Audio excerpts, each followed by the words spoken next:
Oi, gente.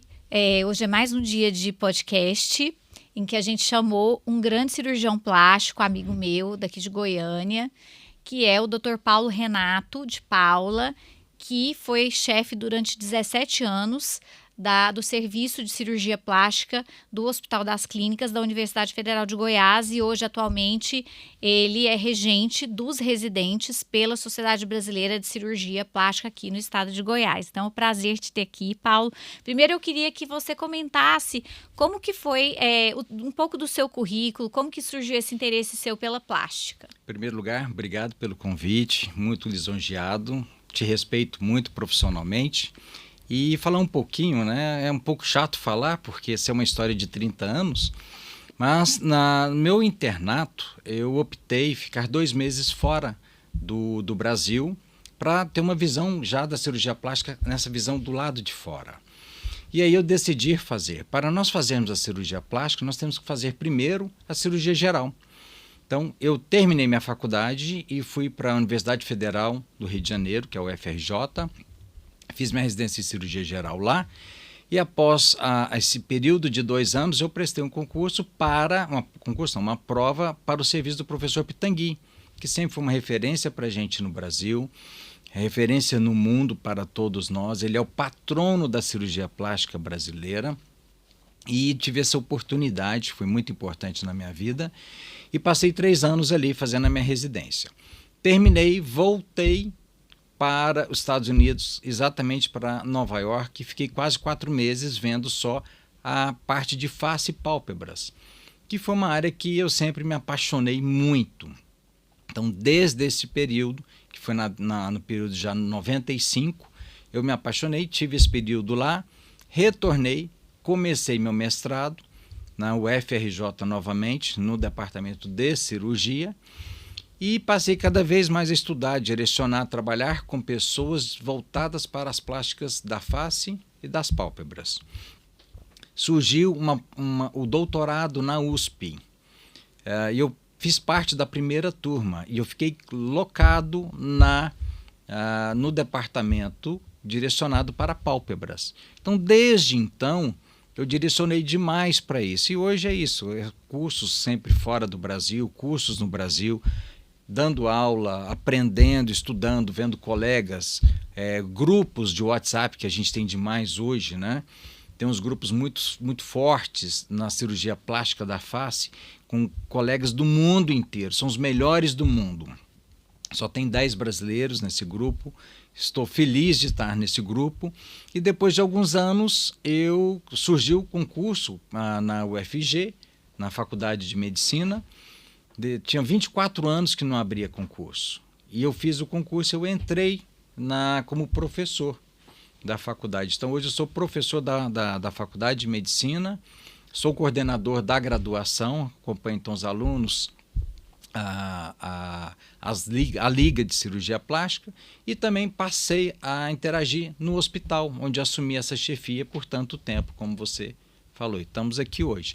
Parei com a chefia agora, depois dos 60, eu quero proteger um pouco mais minhas coronárias, ter um pouco menos de estresse relacionado a isso. Mas continuo nativa e acho que estou na minha melhor fase profissional. Que bom, Antigamente, eu também acho. 60 anos antigamente eram velhos, né?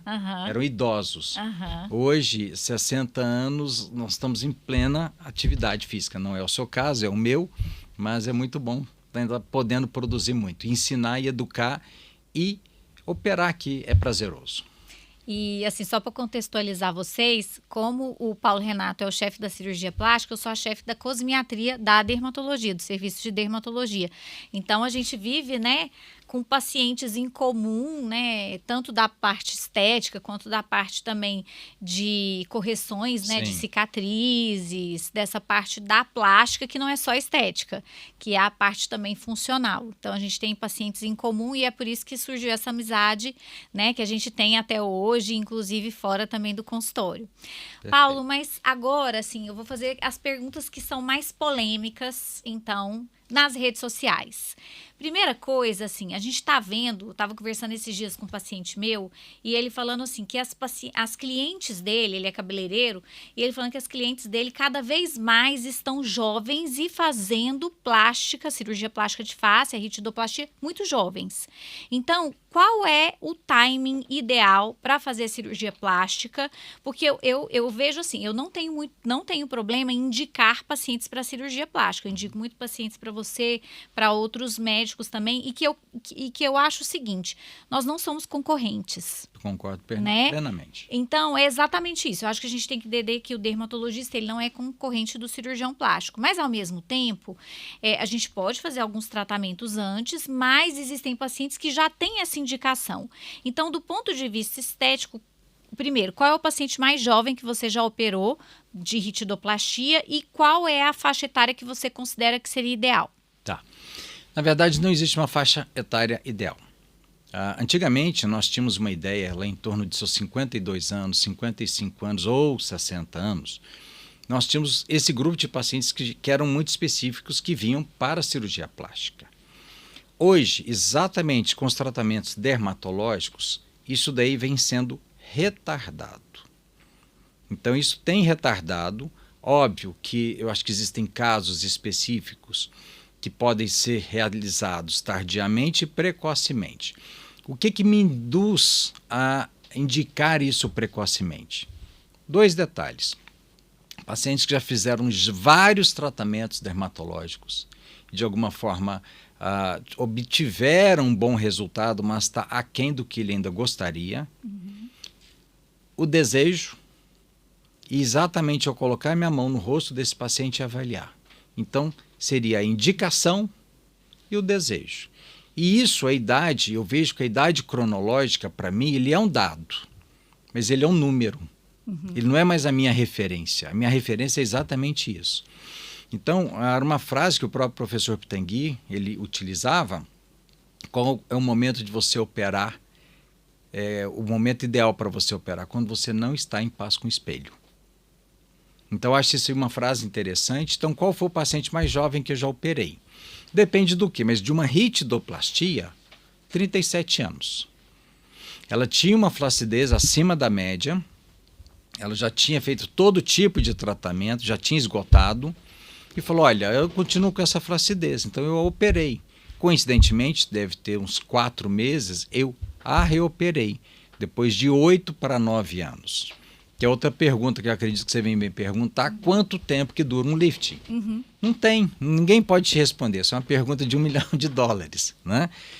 A indicação vai ser de acordo novamente baseado nesses parâmetros. É verdade que quanto mais jovem, a gente observa um resultado melhor, mais natural. Não que a gente não consiga dar um ótimo resultado numa paciente de 70 anos. Hoje eu estou vivendo os extremos. Eu tenho um paciente dos meus 35 anos, como eu tenho meus pacientes de 75 anos. Estatisticamente, eu tenho hoje em torno de 30% a 35% dos nossos pacientes têm entre 70 e 75 anos. Ou eles já operaram antes e agora estão fazendo um novo procedimento, ou nunca operaram, fizeram os tratamentos dermatológicos e agora querem fazer. E por quê? Qualidade de vida. A cabeça está boa, acabamos de falar isso aqui agora, que a gente está vivendo uma fase cada vez melhor, mais tardia. O preparo tem sido melhor, a saúde física, mental e emocional está cada dia melhor.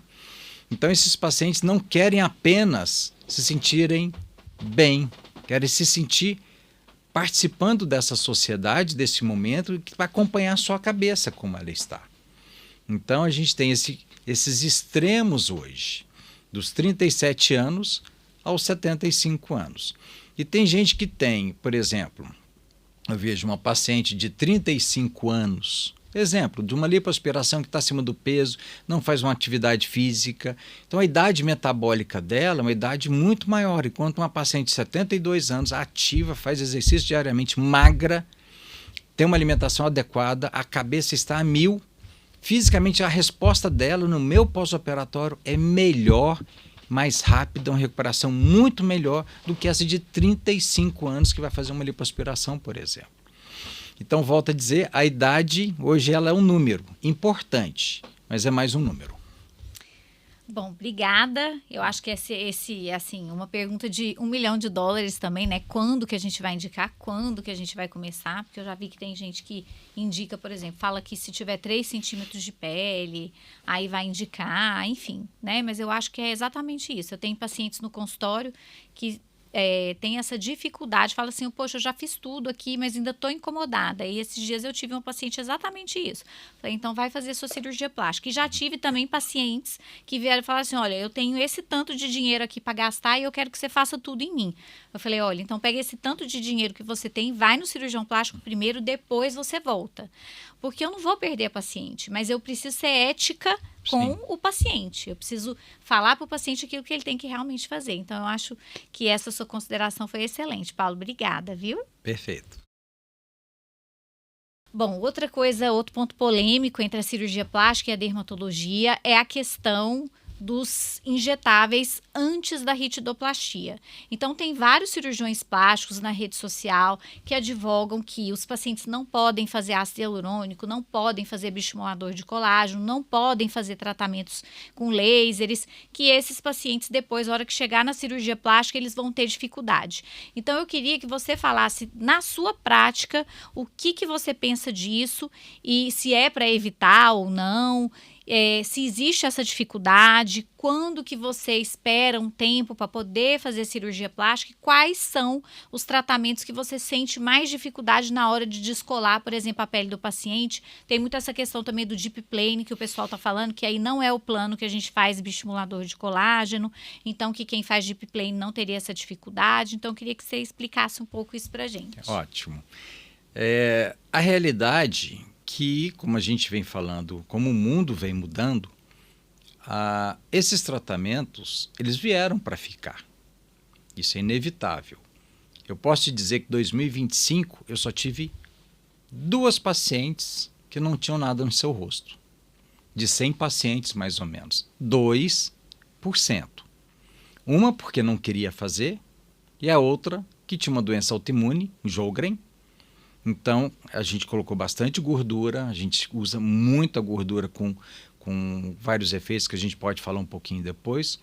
Então, nós tivemos que nos adaptar. Atrapalha? Sim. Muito, em alguns casos, sim. Não deveria estar no plano profundo? Sim, mas a grande maioria se encontra no plano profundo. Literalmente, anteontem eu operei um paciente. Não, foi terça-feira, 3 dias atrás, que eu comprimia, se viu ácido hialurônico. Hoje eu reconheço todos esses produtos. Então, eu comprimi, você viu o gel certinho do ácido hialurônico. E aí, aqueles pontos brancos do bioestimulador, de um Sculptra, por exemplo. Então, eles atrapalham, mas o menos pior é o ácido hialurônico. Agora, esses outros, os bioestimuladores, de uma forma geral, eles causam como se fosse uma fibrose no local. Apesar de ser um estimulador, a sensação que a gente tem maior é de uma fibrose naquela região. Só que a gente tem que aprender a se adaptar, não tem jeito. Existem pessoas que não dão conta de entrar no plano profundo. Eu até hoje não aconteceu isso. Mas estou preparado para o plano B, para o plano C. Uhum. Se eu sinto essa dificuldade, que eu não estou conseguindo enxergar o que tem ali, que está me atrapalhando, eu aborto o plano profundo. Eu não vou pôr o meu paciente em risco. A aplicatura ainda é uma técnica ótima. Ela é muito boa. Se eu tiver que usá-la, eu vou usá-la. Adoro o Deep Plane? Adoro. Eu conheço desde 2015, 2016, na verdade. Eu fui para a Austrália para aprender a fazer.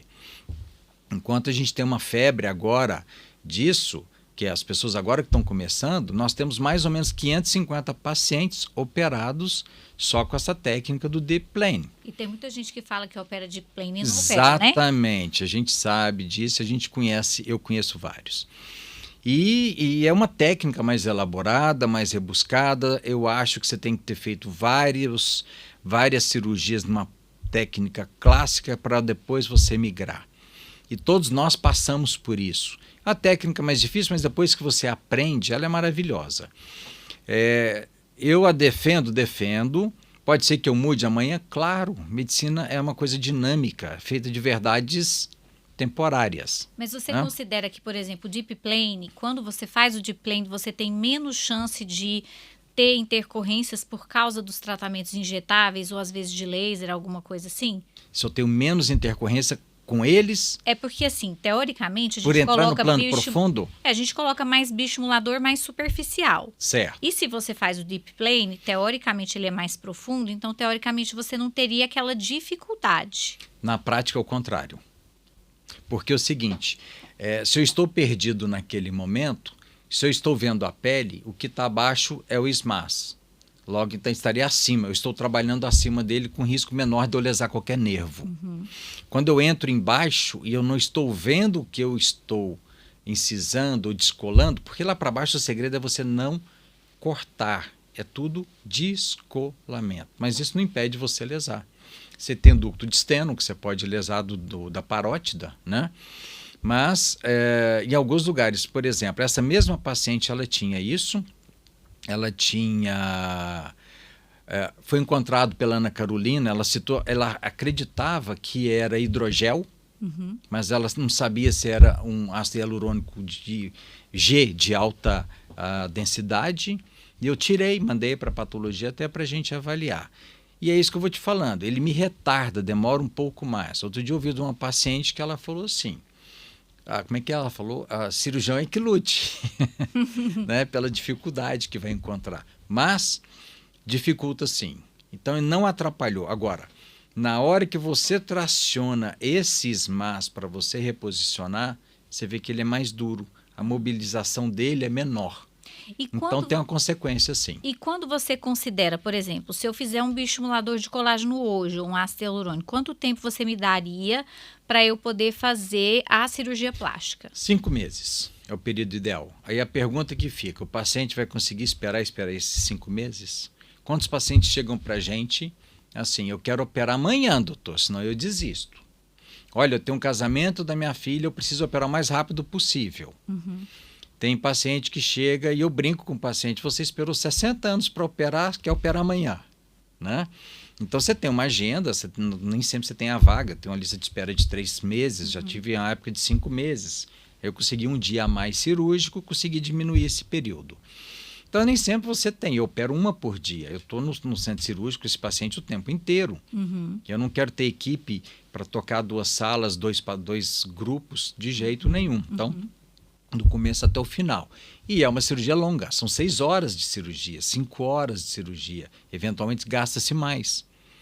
Então eu preciso ter uma média de um tempo que seja saudável para o paciente e que a gente possa oferecer o que for melhor. Agora, que os produtos nos atrapalham, numa boa parte das vezes, sim. Mas como eu digo, eu nunca encontrei essa dificuldade total. O que a gente observa muitas vezes com ultrassom microfocado, por exemplo, alguns estão mostrando alguns trabalhos que existe um derretimento dessa camada abaixo do músculo, que é o SMAS, né? Falando para o pessoal, e ele está ficando tão fino que pode nos atrapalhar até nessa tração. Muitas vezes esses tecidos, seja pelo ultrassom microfocado ou até mesmo algum tipo de laser mais profundo, né, ou algum outro aparelho, que isso cola. Eu faço uma comparação mais grosseira, como se fosse aquela sanduicheira que você põe o bauru, que você tem pão, presunto, tomate, queijo, a massa, você não consegue separar o que está vendo ali dentro. Então ele adere às vezes de uma maneira que fica extremamente compilado e você não acha o plano. E aí eu aborto. Como eu te falei, até hoje não aconteceu. Mas eu tenho humildade de falar assim, isso aqui está complicado, para o bem do meu paciente, eu vou fazer outra técnica que vai ter um resultado muito bom para não colocar em risco. Mas você não pede ultrassom lá com a Ana Carolina ou com a Gisele, tem a Marcela, tem várias pessoas que fazem isso muito bem.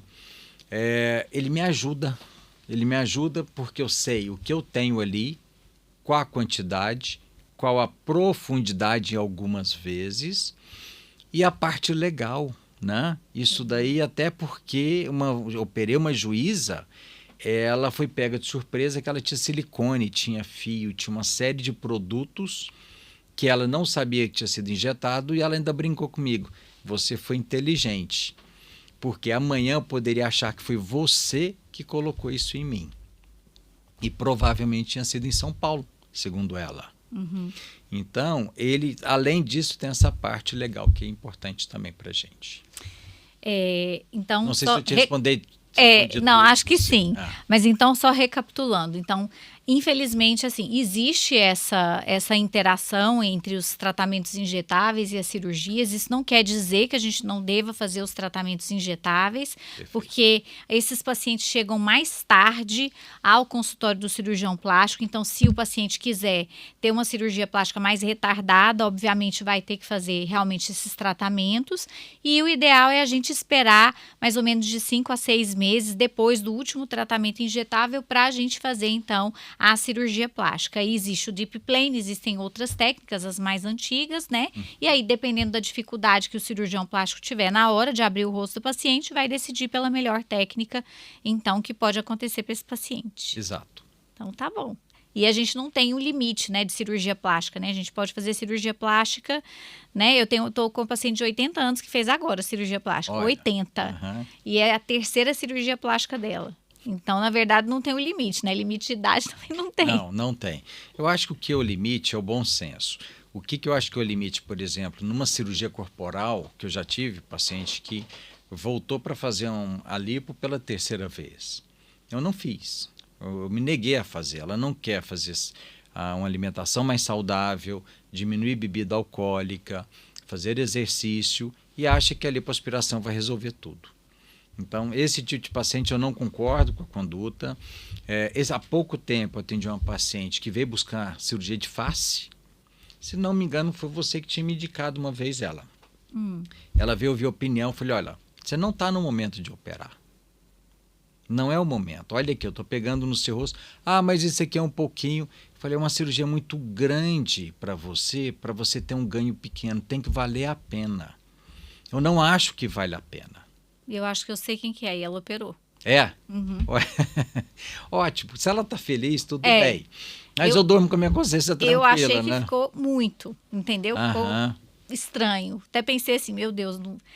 eu até fiquei com uma culpa, assim, pensando assim, nossa, eu acho que eu vou ter que morrer nos procedimentos estéticos, porque se ficar desse jeito meu, eu não vou querer. Então, porque isso. talvez porque assim, sempre tem gente para indicar o tratamento, né? Sim, aquilo que você contraindica, o outro vai indicar. A gente vê muito isso nos preenchedores, né? Então, a pessoa tá querendo, uma hora ela vai receber um sim, né? Posso falar um pouquinho? Pode. O que eu acho que é importante? Tanto na cirurgia plástica, quanto na dermatologia, tudo que é excesso, como tudo na vida, na verdade, não é bom. E na cirurgia plástica é a mesma coisa. E o que eu percebo é isso. O que eu gosto, por que eu tenho um movimento grande desses pacientes, é um resultado mais natural. Eu tomo cuidado para falar com o resultado natural, porque muitas vezes os pacientes entendem que o natural significa que você vai fazer pouco. Então eu falo, eu vou te puxar o máximo possível para não mudar suas características, porque senão o paciente acha que você fez pouco. Uhum. Então, ontem uma paciente me perguntou assim, doutor, eu gostei bastante, mas ninguém olhou, ninguém falou nada. Eu falei, mas é o que a gente quer, que o paciente não perceba, que as pessoas não percebam. Assim como o tratamento dermatológico. Um preenchimento labial, por exemplo. Uhum. Então, tem gente que fala, sempre fica ruim. Não fica ruim. A partir do momento que você percebe, é que às vezes você está vendo que foi feito um pouquinho a mais. E os outros que você não sabe que foram feitos e estão de uma forma muito harmônica. Exatamente. E eu falo assim, que cada paciente tem uma expectativa. Tem a paciente que gosta do bocão, tem a paciente que tem medo do bocão. Então, cada um tem uma expectativa e um desejo diferente, Perfeito. Né? E a gente tem uma linha. Então, por exemplo, eu vejo dentro das complicações de preenchedores que eu atendo bastante, que todas elas vêm de um molde. Elas vêm todas iguais, né? Não sei se você tem essa... É uma fábrica. A plástica é a mesma coisa. Na de vocês, volume grande, aqui, sobrancelha muito arqueada, às vezes o lábio muito projetado, um queixo muito projetado. Alongado. E aí esses pacientes, inclusive eu não gosto de encaminhar para esse dermato, porque se ela está achando, ou ele, que aquilo está muito bom nessa pessoa, ela está fazendo nos pacientes também. Então eu tenho o público que quer isso e tem o público que não quer. Então eu tenho até os dermatos específicos exatamente para indicar. Então o que eu falo na cirurgia plástica, o que eu gosto muito de uma palavra é entregar elegância. Uhum. Eu tenho um público que ele vem específico, que ele quer passar despercebido, que ele está bem, está bonito, está elegante, mas de uma forma natural. E não condizendo, assim também. Não condizendo com a sua idade. Exatamente. Então é isso. Obrigada, viu? De nada, muito obrigado. Eu que agradeço. Estou sempre à disposição. Bom, outra coisa interessante, a gente está aqui com o Dr. Paulo Renato, que é professor da Universidade Federal de Goiás, foi chefe durante 17 anos do Serviço de Cirurgia Plástica. E a gente vai perguntar algumas coisas para ele agora, a questão dos olhos, né? Que é uma parte que você gosta muito de fazer, que você se especializou. Então, eu tenho visto muitas complicações na área dos olhos e a blefaroplastia, que é a cirurgia, né, da retirada dessa pálpebra superior, ela é muito importante, mas não é só isso, né, que tem na área dos olhos. A gente tem o olho que é encovado, né, e que às vezes necessita de preenchimento. A gente tem a pálpebra inferior, que tem o risco, né, de causar ectrópico, que é aquele olho meio virado, que é difícil de corrigir, e agora você está tendo muitas complicações, tanto de médicos, principalmente de não médicos, né, que também estão se aventurando nessa área.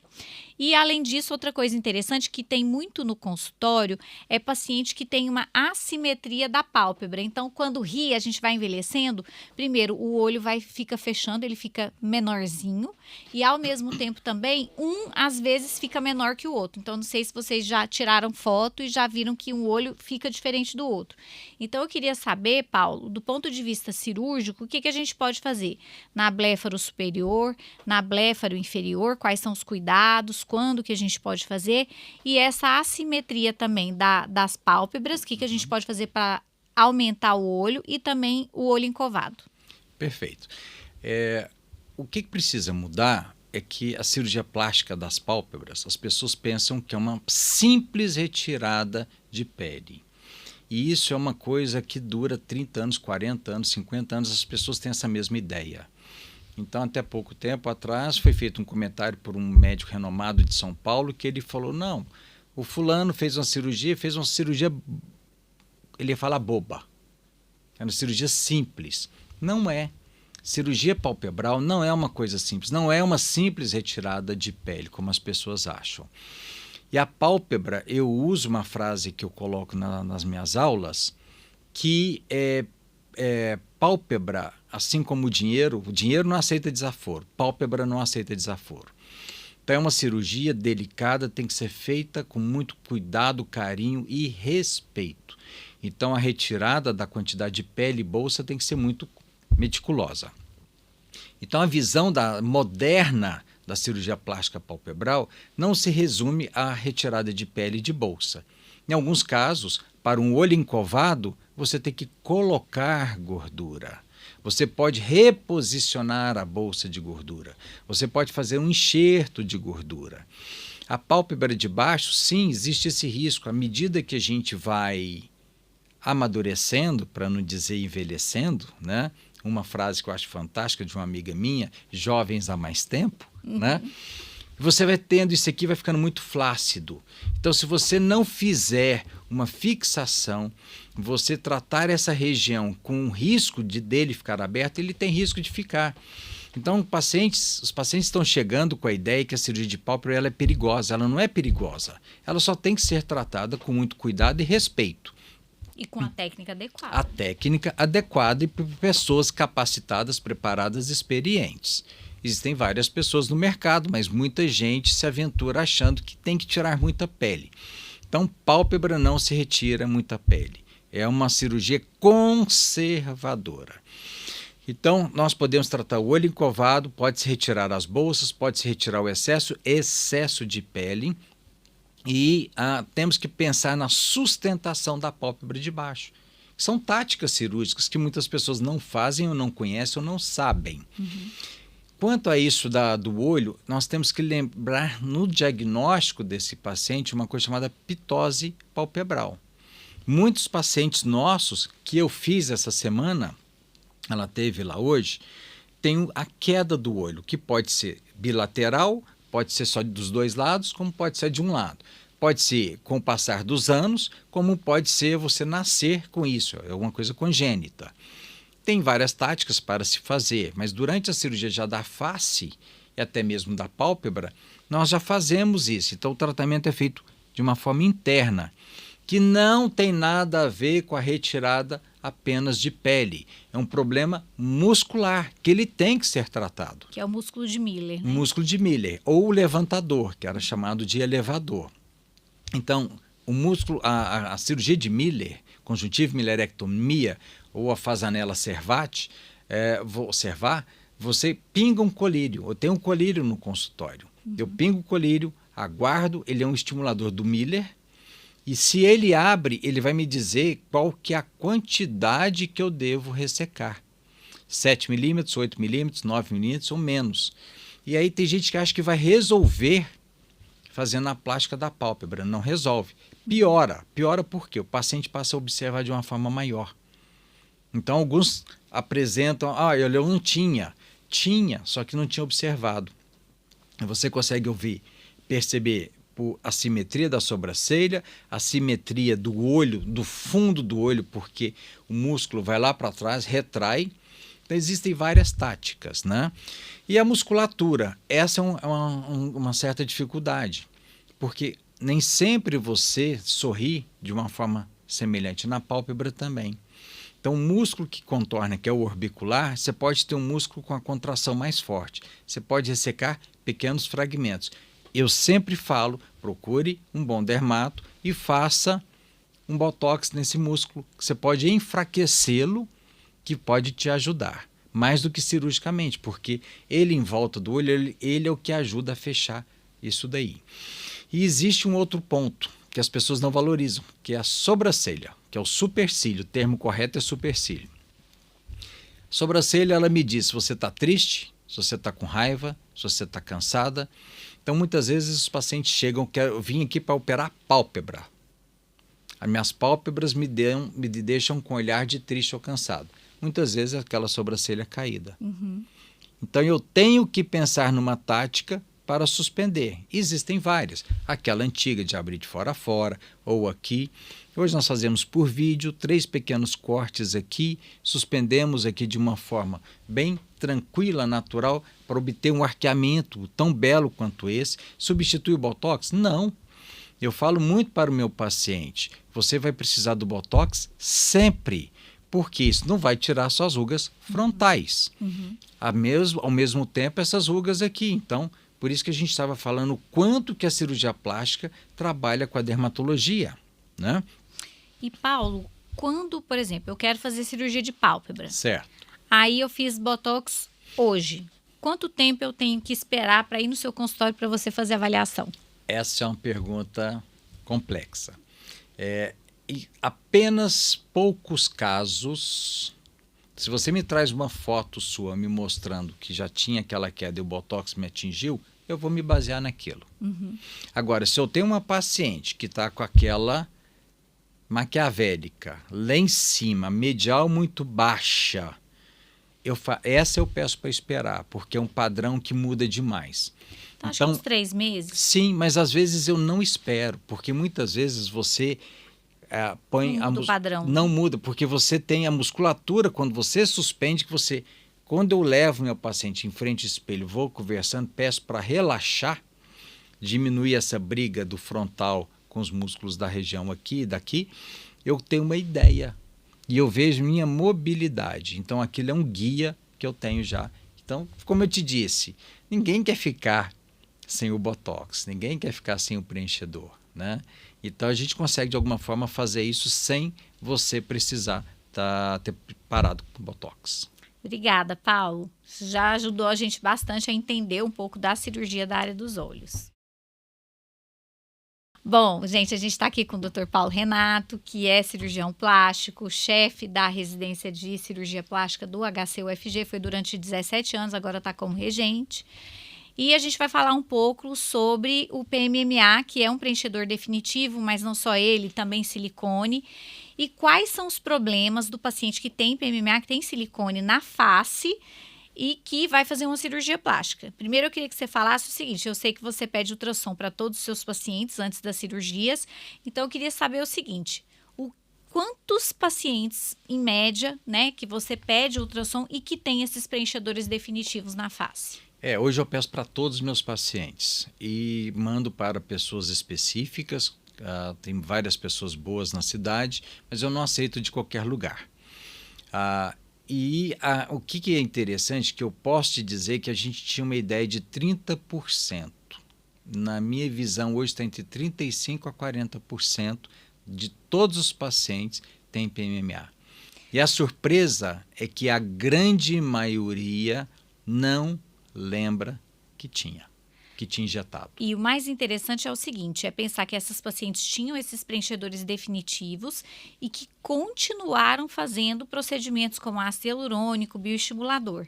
Porque às vezes tem pacientes que ficam com medo, né? Falando assim, nossa, se eu tenho PMMA, eu não posso fazer nenhum tipo de procedimento injetável. Não é assim, né? Mas existe esse risco realmente da gente reativar um biofilme que tem em volta do PMMA, que é uma capa de bactérias, né?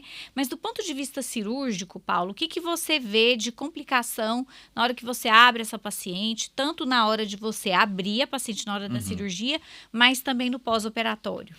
O que eu percebo é uma dificuldade para você descolar, porque aquele tecido, aquele material que foi injetado, eu falo que é como se ele fizesse um cimento.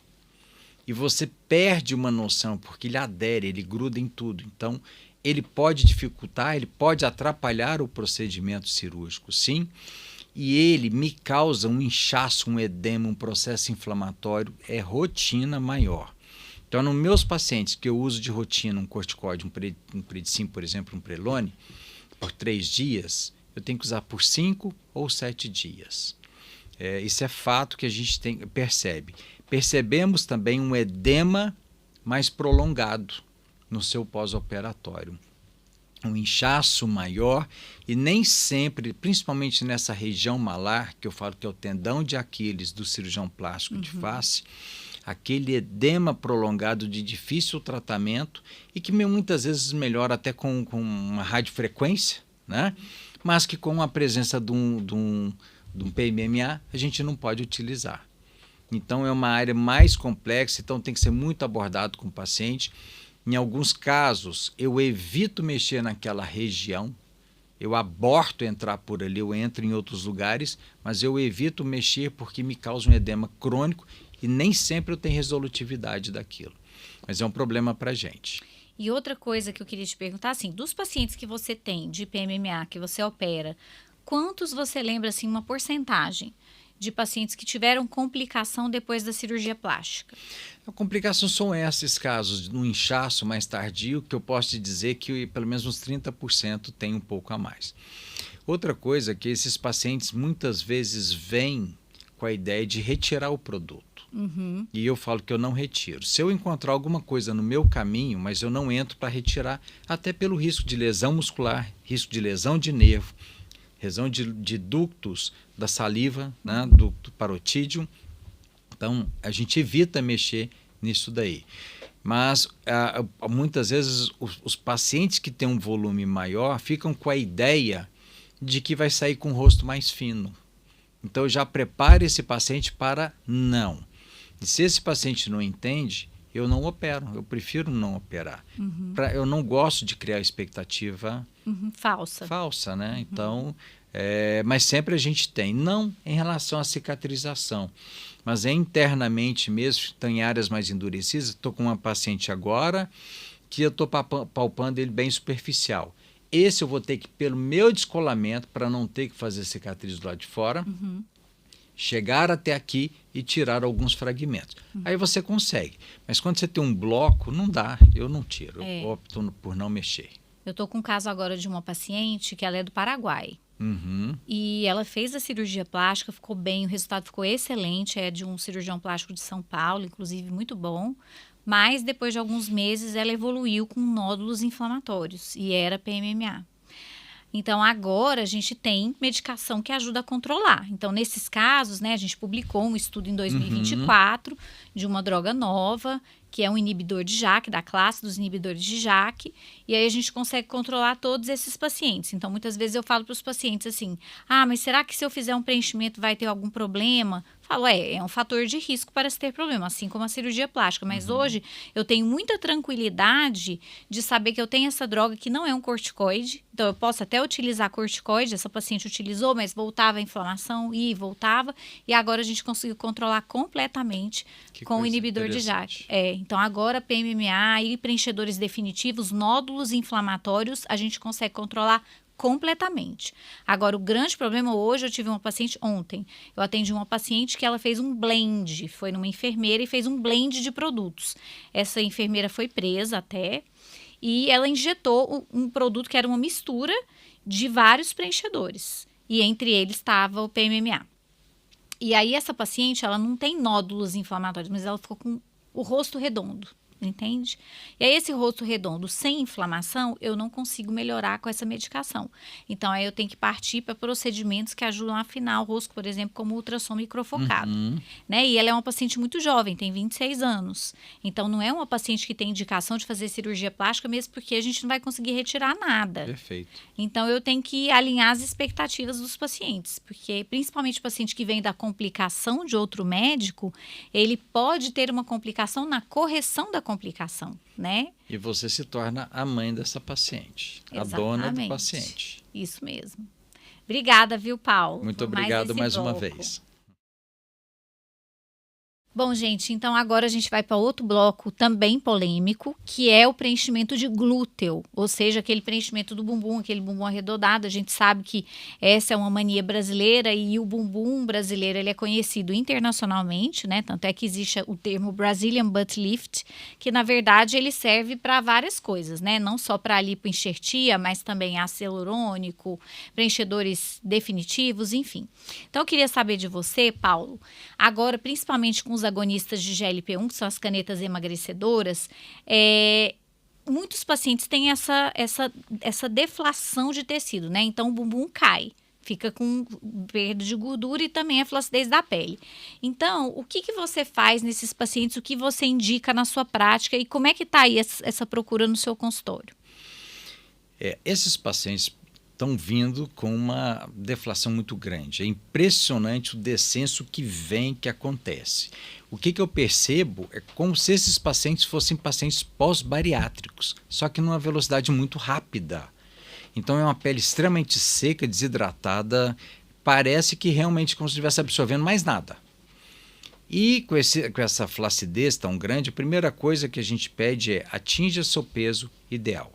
Numa plástica facial, o paciente está acima do peso, eu peço exatamente que chegue no peso adequado.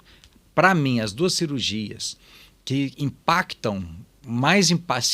são impactadas pelo emagrecimento é a plástica de face e a plástica mamária. Porque a mama tem gordura. Então, se você faz uma cirurgia, faz uma adequação do conteúdo para esse continente, ela emagrece, vai perder gordura e a mama vai cair. E a face é a mesma coisa. Então, nos pacientes corporais, nós temos a opção do enxerto de gordura. Se você não tem uma queda, uma flacidez grande do bumbum, o enxerto de gordura. Não tenho experiência com ácido hialurônico, né? Prótese glútea já fiz, não faço há 20 anos. Se paciente quer, indico para outro colega, respeito, óbvio, conduta pessoal, né? Existem bons resultados. Qualquer técnica, mais do que ela ser bem conduzida, é ela ser bem indicada. Indicou errado, vai dar errado, né? Então, como tem pacientes, foi essa semana também uma paciente que eu já operei há 15 anos atrás, ela teve 2 filhos depois, fez uma nova cirurgia, suspensão de mama, e ela falou, o que você acha do PMMA? Eu falei, pelo amor de Deus, não faça. Aí eu coloco lá complicações na tela do PMMA. É aquele tanto de coisa, aparece foto sua de você falando nos jornais, no seu trabalho. Então, mas a minha amiga fez. Então, o que me impressiona, que está tão claro, está tão óbvio, e as pessoas não pensam nas consequências. Pensam que com elas não vão acontecer. Não vai ter problema. Então, eu peço encarecidamente, não faça. Agora, no meu dia a dia, eu gosto muito da gordura. A gordura, para mim, continua sendo um ótimo contorno, fantástico. O problema é que, mesmo que o paciente emagreça, ele sempre vai ter uma gordura. Agora tem que ver o grau de flacidez.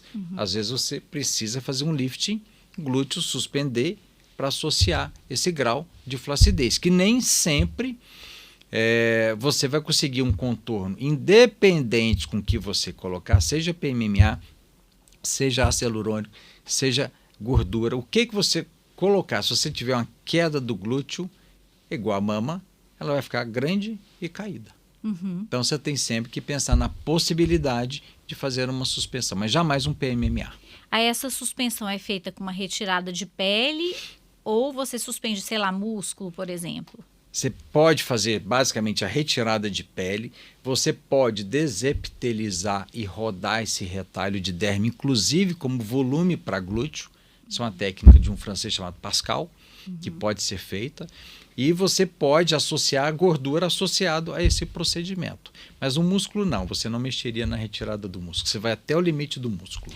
E naqueles pacientes que têm aquela deflação, principalmente na região inferior do glúteo, você também faz preenchimento ali de gordura naquela região? Porque às vezes pode pesar um pouco. Faço, mas é uma resposta pobre. A grande maioria, eu fiz um paciente deve ter uns 2, 3 meses, ela teve um resultado bom, mas assim, eu preparo meu paciente para absorção total ou pegar até no máximo 50%. Então não tem muita opção, principalmente que os pacientes, além dessa flacidez, pacientes que trabalham o dia inteiro sentados muito na mesma posição. E outra coisa que eu vejo é que assim, a gente tem várias opções, né, de preenchimento de glúteo. Então faz de conta que o paciente não tem gordura para poder preencher, né? E, então a gente tem o bioestimulador de colágeno, que ele não preenche, ele mais vai dar uma melhorada naquela flacidez de pele, né? Aí a gente tem o ácido hialurônico, que assim, dura 2 anos, 3 anos, mas assim, é muito caro, né? E ao mesmo tempo também eu faço muito no consultório, mas o problema do ácido hialurônico é que muitas vezes a quantidade não fica ideal, né? Porque muitas vezes a gente usa 40, 60 ml, tem gente que indica 40, e aí a gente vai fazendo progressivamente cada vez mais. Mas para você, usando gordura, qual seria a quantidade ideal para você preencher um glúteo, por exemplo, de uma pessoa que fez uma cirurgia bariátrica ou que está emagrecendo com agonista de GLP-1? Tá, você pode pensar, não tem um número específico, mas hoje nós tivemos muitos problemas com enxerto de gordura no bumbum, mas há muitos anos atrás, porque eles eram colocados na região dentro do músculo, intramuscular. Eu fiz muito, nunca tive problema. Óbvio que foi criado uma força-tarefa que foi orientado a não se fazer mais. Eu nunca mais fiz. Vários colegas fazem. E o contorno realmente é melhor dentro do músculo. Até porque esse enxerto tem que ser integrado, ser pego. E se você coloca só embaixo da pele, você fica um gap ali de uma área central de gordura que vai ser absorvida. Porque você vai pegar a circulação do músculo e a da pele, mas uma faixa no meio, não. Quando você faz em vários níveis intramusculares, você tem uma circulação muito maior. Mas foi daí que vieram todas aquelas complicações de falecimento, de morte, de embolia gordurosa. E que após isso, essa força-tarefa que foi criada por uma instituição, uma revista internacional, ISAPS, eu faço parte assino essa revista, e eles chegaram a essa conclusão: para o mundo inteiro não se deve utilizar dessa maneira. Então a gordura ela pode ser utilizada, ser refeita depois num outro tempo. Você pode utilizar ela na parte mais superficial, mas o volume eu nunca coloco mais do que 250 ml no total, particularmente. Às vezes você consegue colocar um pouco mais na lateral, que você tem aquele da lateral ali, exatamente. E que o paciente gosta porque dá uma feminada, né? Diminui o square do glúteo naquela região. E o volume tem que ter, você tem ali dependendo também da flacidez, porque às vezes você percebe que você está pondo uma pressão, não está funcionando mais. Então você tem que respeitar esse limite. Então, um volume 250 ml mais ou menos. Pode ser menos, pode ser pouca coisa a mais, mas não um volume grande. Existem americanos que colocam 1 litro. Sim. Né? Não é americano, não. Tem brasileiro fazendo isso com PMMA. Injetando 1 litro, 1,5 litro. Nossa, que loucura, que loucura. Loucura. Posso te fazer uma pergunta técnica? Sim. Do ácido hialurônico que eu não tenho experiência. A gente viu na face, naqueles trabalhos com ressonância magnética, com imagem, que ele acaba absorvendo água. No glúteo, acontece a mesma coisa? Tem algum trabalho que já mostrou isso? Você fala do ácido hialurônico? Ácido hialurônico. Então, na face, sim. Então, existem alguns ácidos hialurônicos que são mais hidrofílicos. Então, eles absorvem água. Isso a gente vê principalmente nos skin boosters, que são aqueles mais finos, justamente para dar uma hidratação. Agora, eu não sei se existe algum estudo para ácido hialurônico corporal. Né? Você que não gosta de fazer trabalho científico, né? Pois é. Aí tá uma coisa para se pensar, né? Exatamente. Na verdade, isso na minha cabeça agora. Um dos artigos uma das pesquisas que eu queria fazer é essa questão da autoimunidade. Porque a gente tem preenchedores que a gente vai injetando nos pacientes e no glúteo, por exemplo, corporais, a gente pode desencadear um fenômeno de autoimunidade com uma grande quantidade. Então, a gente usa ácido hialurônico, por exemplo, na face, mas a gente não sabe no corpo se isso teria algum impacto ou não. Eu até acho que não, porque como é um preenchedor que é absorvível, então eu acho que não teria problema nenhum. Mas eu acho que é um estudo que vale a pena, porque já fizeram esse estudo na face. Eles injetaram ácido hialurônico na pele dos pacientes, na face, ali em torno de 1 a 4 ml mais ou menos, e aí eles fizeram provas como FAM, anticorpos da tireoide, para ver o antes e o depois do preenchimento. Nenhum positivou, nenhum autoanticorpo. Ah, que legal.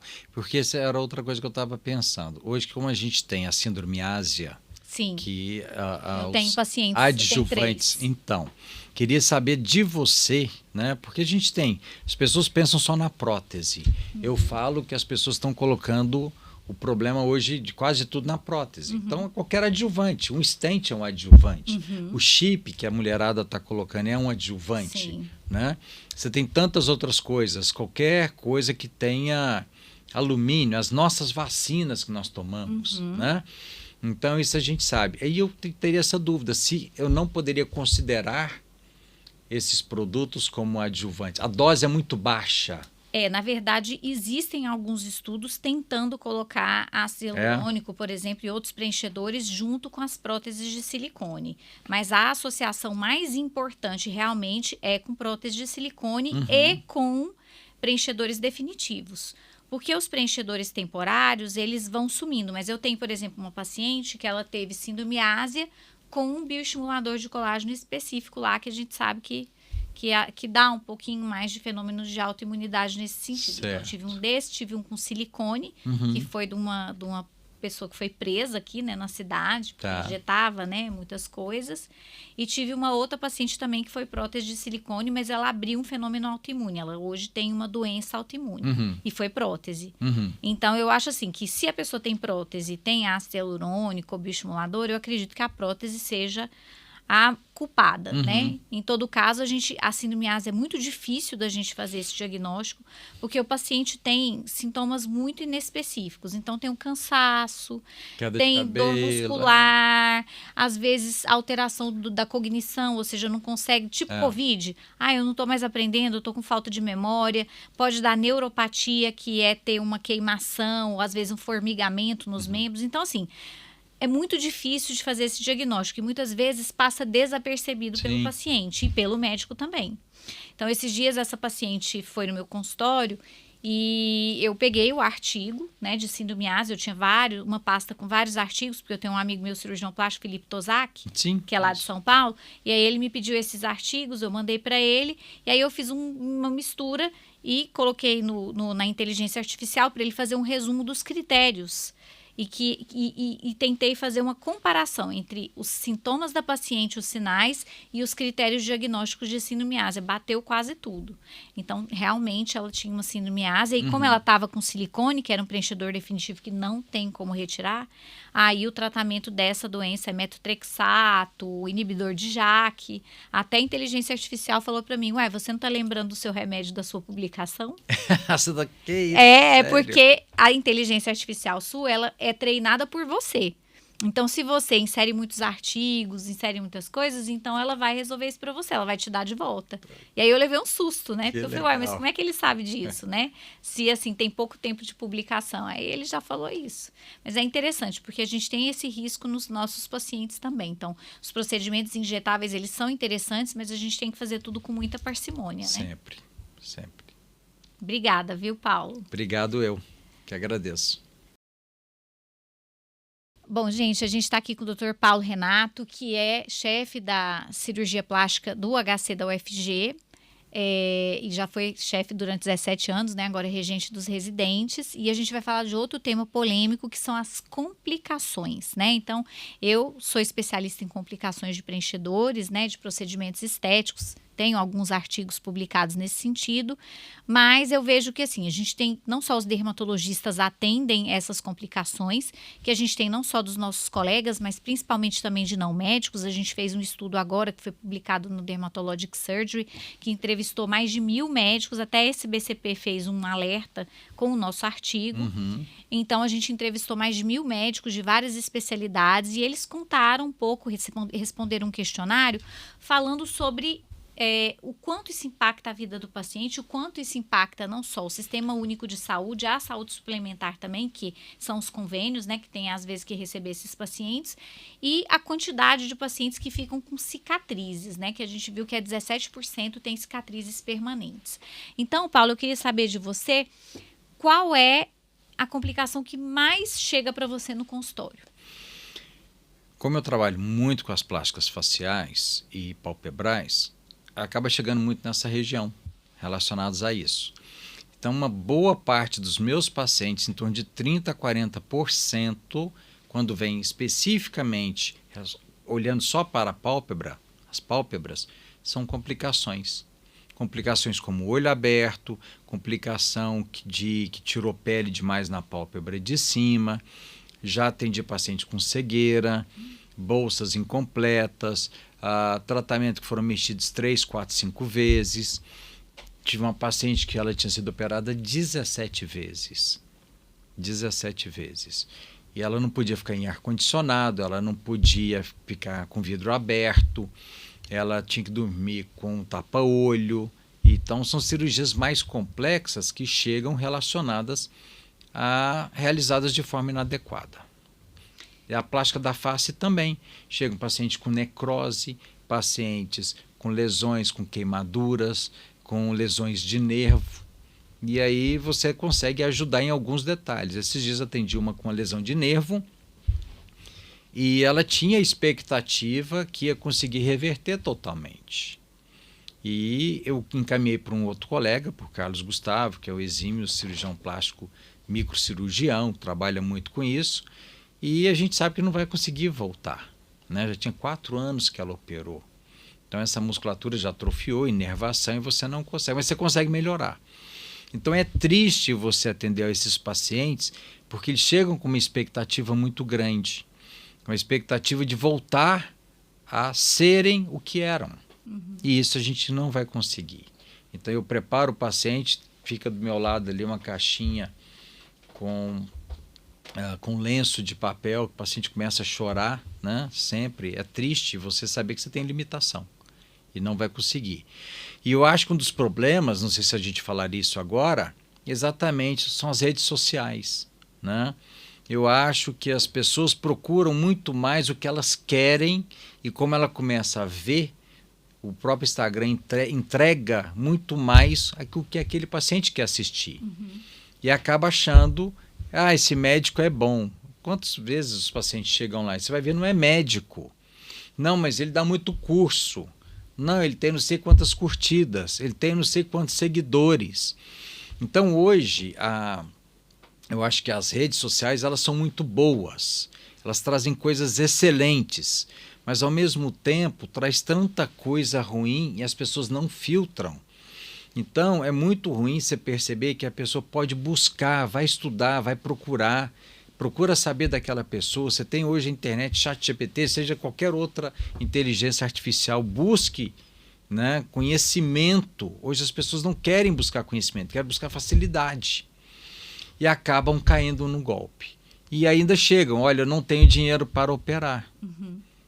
Então, isso acontece. Então isso é muito comum. Então chegam esses casos para a gente. E você percebe que, assim, das complicações que você tem, muitas vezes são cicatrizes irreversíveis? Algumas vezes sim. São cicatrizes que você consegue, mas você consegue melhorá-las, né? Então, se você tem uma lesão que teve importante por um laser, um endolaser mal feito, que você lesou isso aqui tudo, um desses grupos que foi colocado esses dias, você tem que fazer um retalho. Tirar um retalho, que é uma pele com tecido, com gordura, levar uma cirurgia super especializada para cobrir aquela região para trocar. Você vai melhorar, mas você não tem mais a mesma pele, você não tem mais o mesmo tecido, as características são diferentes. Então, muitas vezes são irreversíveis. E no caso da área dos olhos, principalmente da pálpebra inferior, o que você vê que causa mais ectrópio, que é o olho aberto, né? Aquele olho que fica com o vermelho do olho assim aparecendo? A ideia mais clara sobre isso, absolutamente, é o excesso de ressecção de pele. Porque descola, tem-se uma ideia que tem que puxar, que tem que ficar esticadinho, que tem que ficar lisinho, e em vez de tirar 2, 3 milímetros, me tira 1 milímetro.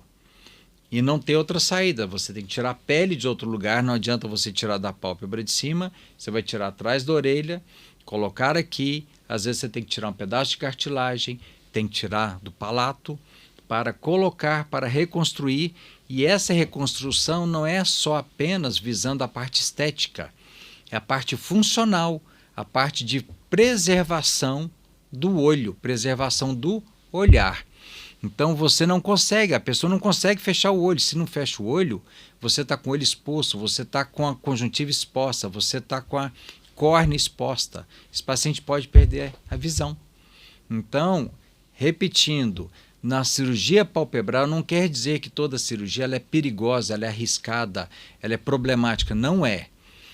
O risco dela de complicação são os mesmos como de qualquer outra cirurgia.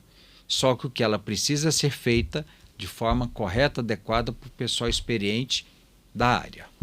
Outra coisa que eu queria te perguntar é que esses dias uma paciente minha chegou e ela estava com uma cicatriz aqui, que agora eles estão fazendo muito, né? Sim. Que é ressecar a pele aqui do lado da orelha, né? E ela estava com um queloide enorme aqui nessa região e ela falou assim, não, mas já deu uma puxadinha aqui. Eu queria que você falasse um pouco desse tipo de cirurgia. Tá. Esse é um tipo de cirurgia que não resolve absolutamente nada. É um engodo, é uma enganação. Porque você tirar a pele não resolve o que nós já falamos antes, que a plástica veio para suspender todos os tecidos. Uma retirada de pele não resolve. O que a mão faz, a cirurgia não é o mesmo resultado. O paciente chega lá, doutor, eu só quero isso. Isso aqui são 6 horas de cirurgia, 3 horas, 4 horas, 5 horas. Você tem que soltar todos esses tecidos. Então, uma simples retirada de pele, você deixa uma tensão. Onde tem tensão, a cicatriz não suporta, ela reage com uma cicatriz inadequada. Por quê? Porque deveria fazer a cicatriz aqui, a incisão, levantar os tecidos, suspender e tirar apenas o excesso de pele. Essa técnica que você está falando, você só retira a pele. Você nem suspende, não consegue suspender. Nós temos uma coisa chamada gravidade. Né? Isso aí você não resolveu o problema, é uma enganação, isso é um problema. Mas aí como é que você resolve? Aí você é obrigado a fazer a plástica, soltar para que você tenha tecido suficiente para cobrir essa área que ficou com essa cicatriz inadequada. Difícil, né, Paulo? A gente está vivendo tempos difíceis. Tempos difíceis, né? sim, sim. Porque a gente, além de ter que tomar conta dos nossos pacientes, fazer as técnicas adequadas, éticas, a gente ainda tem que tratar essas complicações, né, de pessoas que não são habilitadas, que dizem que são especialistas, e aí, além de tudo, a gente tem também as redes sociais, né, enganando os pacientes, mostrando pessoas que muitas vezes não têm aquela formação específica, mas que tem aquele marketing muito pesado, e aí as pessoas são, né, tem essa tendência de procurar esses profissionais. Infelizmente, está cada dia mais comum. Obrigada, viu? Mais uma vez, muito obrigado.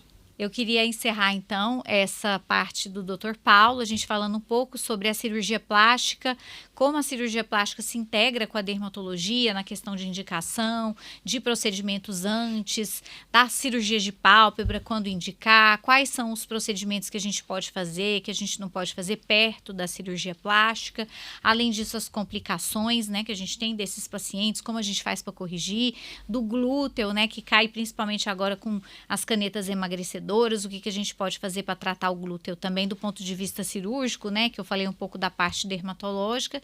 Então é isso, gente. Muito obrigada pela atenção de vocês. Obrigada, viu, Paulo? Mais uma vez, muito obrigado. Pela sua presença aqui. Eu que agradeço, foi uma honra. Tá bom, privilégio. Obrigada.